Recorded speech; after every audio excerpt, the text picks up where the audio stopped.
കേന്ദ്ര സർക്കാർ കേരളത്തോട് ക്രൂരമായ അവഗണന കാട്ടുന്നു എന്നാരോപിച്ച് LDF നാട്ടിക മണ്ഡലം കമ്മിറ്റി ചേർപ്പ് BSNL ഓഫീസിലേക്ക് മാർച്ചും ധർണയും സംഘടിപ്പിച്ചു. മുൻ മന്ത്രി VS സുനിൽകുമാർ ഉദ്ഘാടനം ചെയ്തു. ഇടതുപക്ഷ ജനാധിപത്യ മുന്നണിയുടെ ആഭിമുഖ്യത്തിലുള്ള BSNL ഓഫീസിലേക്കുള്ള മാർച്ചാണ്. ഇത് ഈ വാഹനത്തിന്റെ തൊട്ടുപിറകിലായി ഇതുവഴി കടന്നു വന്നുകൊണ്ടിരിക്കുന്നു. പ്രിയമുള്ളവരെ അഭിവാദ്യം ചെയ്യുക, പങ്കെടുക്കുക, വിജയിപ്പിക്കുക. സംസ്ഥാനങ്ങളുടെ അധികാരം എന്നുണ്ടെങ്കിൽ കൺകറന്റ് ലിസ്റ്റിൽപ്പെട്ട അധികാരങ്ങൾ എന്തൊക്കെയാണ്?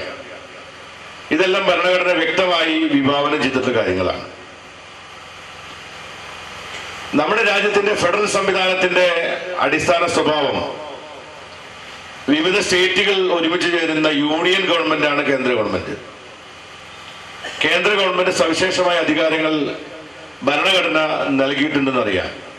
97 അധികാരങ്ങൾ ഭരണഘടനാപരമായി കേന്ദ്രത്തിന് മാത്രം നിക്ഷിപ്തമായിട്ടുള്ളതാണ്. ഏകദേശം 66 അധികാരങ്ങൾ സംസ്ഥാന ഗവൺമെന്റിനുള്ളതാണ്. 47 അധികാരങ്ങൾ concurrent ലിസ്റ്റിൽപ്പെട്ടുള്ളതാണ്.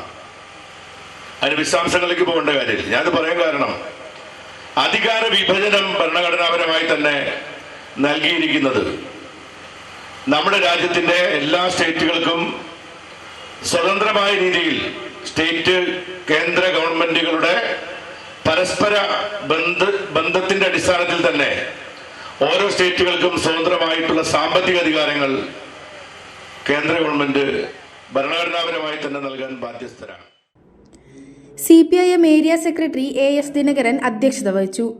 PR Varghese master, KM Jayadevan, Sheela Vijayakumar, KP Sandeep, KK Anil, Sebi Joseph, UK Gopalan, Shanmukhan Vadakkumparambil, Mohanan Anthikad, MK Vasanthan, MG Jayakrishnan എന്നിവർ സംസാരിച്ചു.